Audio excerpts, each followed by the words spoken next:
پشتی کو کم نتوایتی و آینان جدا جدا لعراق هاتبونا پشتگوی خستن و گنگیدان با پاره مروایتی و آینان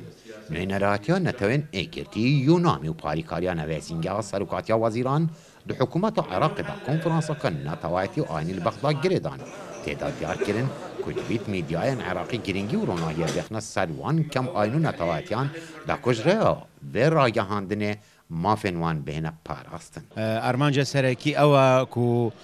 بتر ميديا بشيء بروفيشنال رومالا كيسن كجمينة بكت العراقي جخت كت بو أو خطابة كراهيته و رقص باراستي و دمارگیری دجی کمینه کو نهلت ميديا ده بلکو أبا إكش غازندت نينرت کمینه بو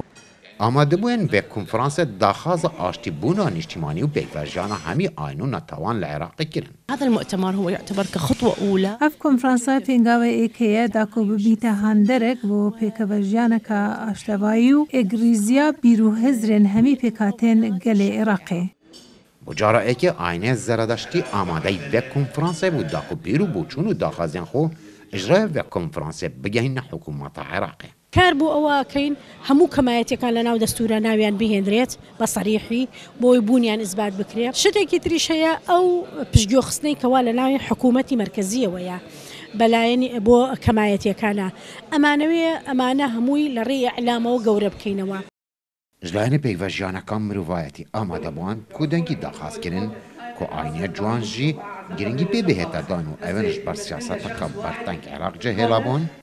وگرنه و سروارن بابو باپیرن خو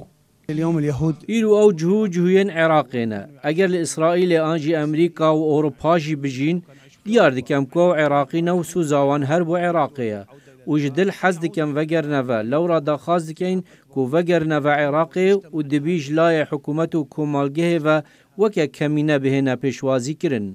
بو پیوژیانه کام مروایتی بنگاوا اگرش و کنفرانس هاتا دست بکرن و همی لعنک افنگاوا بکارک گرن قلم دا دادان زن عبدالله بنکی امریکا